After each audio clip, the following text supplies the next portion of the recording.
ക്രിസ്ത്യ സമൂഹത്തിൽ ഏറ്റവും തെറ്റിദ്ധരിപ്പിക്കപ്പെട്ട വാക്കാണ് ഇരുട്ട് എന്ന് പറയുന്നത്. ഇരുട്ട്. ഏറ്റവും കൂടുതൽ പ്രവാചകന്മാരാണ് ഈ വാക്കുകൾ ഉപയോഗിക്കുന്നത്. പ്രവചനത്തിൽ കൂടി നിന്റെ ജീവിതത്തിൽ ഇരുട്ട് സംഭവിച്ചിരിക്കുക എന്ന് പറഞ്ഞ് തെറ്റിദ്ധരിപ്പിക്കുന്ന വാക്കുകൾ. ഇത് കേൾക്കുമ്പോൾ ഒരു വിശ്വാസിയെ സംബന്ധിച്ച് അവന് ഭയമാണ്. യഥാർത്ഥത്തിൽ ദൈവമകനെ സംബന്ധിച്ച്, വിശുദ്ധിയോടുകൂടി നടക്കുന്ന ഒരു ദൈവമകനെ സംബന്ധിച്ച് ഏതവസ്ഥയിൽ കൂടി കടക്കുവാൻ കഴിയുന്നവനാണ് ഒരു ദൈവമകൻ എന്ന് പറയുന്നത്. ഇരുട്ടിനെ അവൻ സുഗന്ധമാക്കും, ഇരുട്ടിനെ അവൻ ജീവിതമുളവാക്കുവാൻ അവൻ ഉപയോഗപ്പെടുത്തും. ഇതാണ് ഒരു വിശുദ്ധനെ സംബന്ധിച്ച്. ഇരുട്ടെന്ന വാക്കുകൾ ഒരിക്കലും ദൈവമകനെ സംബന്ധിച്ച്, ദൈവാവസ്ഥയെ സംബന്ധിച്ച് ഒരു ഭയപ്പെടുത്തുന്ന ഒരു വാക്കല്ല. കാരണം ദൈവം ആദിയിൽ ആകാശവും ഭൂമിയും സൃഷ്ടിച്ചു. അതിനുശേഷം വെളിച്ചം സൃഷ്ടിച്ചു. വെളിച്ചത്തിനെ പകലെന്നും ഇരുളിനെ രാത്രിയുമെന്നും എന്നാണ് താൻ പേരിട്ടത്. ഇരുളെന്നത് ഏറ്റവും നെഗറ്റീവ് വശമാണെങ്കിൽ അതിന് പേരിട്ട് അതിനൊരു മാറ്റം വരുത്തി ഈ ലോകത്തിലേക്ക് കൊണ്ടുവരുവാൻ ദൈവം തയ്യാറാകത്തില്ലായിരുന്നു. പാപം ഈ ലോകത്തിൽ ഉണ്ടാകുന്നതിന് മുമ്പ് തന്നെ ദൈവം ഇരുളിനെ സൃഷ്ടിച്ചു. ഇരുളൊരു പാപമാണ്, ഇരുളൊരു അന്ധകാരമായിരുന്നെങ്കിൽ ഒരിക്കലും ദൈവം ഈ ഇരുളിനെ സൃഷ്ടിക്കത്തില്ലായിരുന്നു, ഇതിന് രാത്രി എന്ന് പേരിടില്ലായിരുന്നു. പക്ഷേ ഇരുളെന്ന് പറയുന്നത് ദൈവത്തിൻ്റെ സൃഷ്ടി തന്നെയാണ്. ദൈവം മനോഹരമാക്കി ഉണ്ടാക്കിയത് തന്നെയാണ് ഇരുളെന്ന് പറയുന്നത്.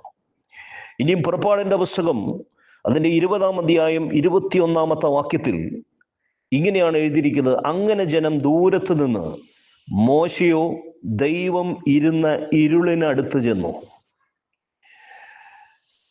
അങ്ങനെ ജനം ദൂരത്ത് നിൽക്കുന്ന സമയത്ത് മോശ എവിടെയാണ് ചെന്നത്? ദൈവത്തിൻ്റെ അടുക്കൽ ചെല്ലുകയാണ്. അപ്പോൾ ദൈവം എവിടെയാണ് ഇരിക്കുന്നത്? ദൈവം ഇരുന്ന ഇരുളിനടുത്ത് ചെന്നു എന്നാണ് ഇംഗ്ലീഷിൽ പറയുന്നത്. തിക്ക് ഡാർക്ക്നെസ്, വളരെയധികം കടുപ്പമുള്ള ഇരുളിനടുത്താണ് ദൈവം വസിക്കുന്നത്. ഇസ്രായേൽ മക്കളോട് ദൈവം സംസാരിക്കുവാൻ ദൈവം കടന്നു വന്നപ്പോൾ മോശയെ വിളിച്ചു. മോശ ചെന്നത് ദൈവത്തിൻ്റെ സന്നിധാനത്തിലാണ്.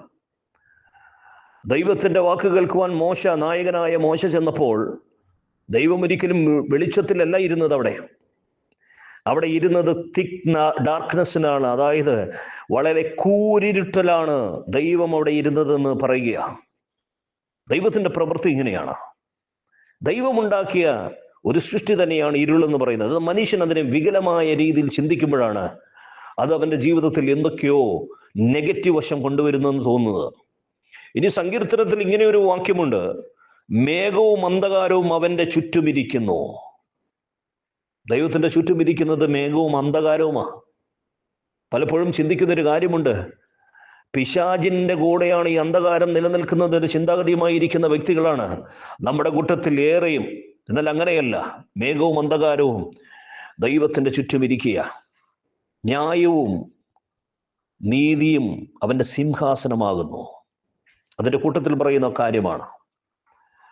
നോക്കണം, ഇങ്ങനെ ദൈവത്തിൻ്റെ ചിന്താഗതി എന്തെന്നും മനസ്സിലാക്കണം.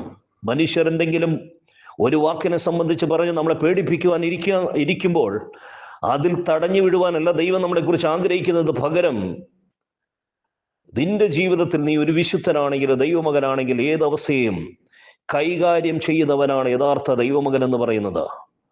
ഇരുട്ടോ അന്ധകാരമോ അന്ധകാര ശക്തികളോ ഒന്നും നിന്നെ കീഴ്പ്പെടുത്താൻ കഴിയില്ല. കാരണം അതിൻ്റെ അകത്തിരുന്ന് വസിക്കുവാൻ നിനക്ക് കഴിയുമെന്ന്, അതിൻ്റെ അകത്ത് കയറി വസിക്കുവാൻ നിനക്ക് കഴിയുമെന്ന് പൗലോസിനെയും ശീലാസിനെയും ഈ ലോകത്തിൻ്റെ ജയിലിലിട്ടപ്പോഴും അതിൻ്റെ അകത്ത് കയറി ആരാധിച്ചവരാണ് ഈ വ്യക്തികൾ. ഏത് ജയിലിൽ അറയ്ക്കകത്തും ഏത് അന്ധകാരത്തിൻ്റെ അകത്തും നിന്നെ കൊണ്ടിടുമ്പോൾ, സിംഹത്തിൻ്റെ ഉള്ളിലും കൊണ്ടിടുമ്പോൾ, കാരാഗ്രഹത്തിൻ്റെ ഉള്ളിലും കൊണ്ടിടുമ്പോൾ, നീ അതിനെ വകവയ്ക്കാതെ അതിൻ്റെ അകത്തിരുന്ന് ആരാധന കഴിക്കുന്നവനായിരിക്കണം ഒരു ദൈവോപയോഗതല്ലെന്ന് പറയുന്ന വ്യക്തികൾ. അങ്ങനെയാണെങ്കിൽ ഈ ജീവിതത്തിൽ അങ്ങനെ ഒരു മാറ്റം നമ്മുടെ ജീവിതത്തിൽ ഉണ്ടാകണം.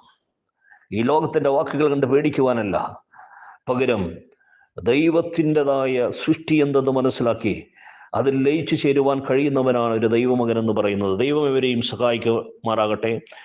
Evangelist Premji George Nilambur.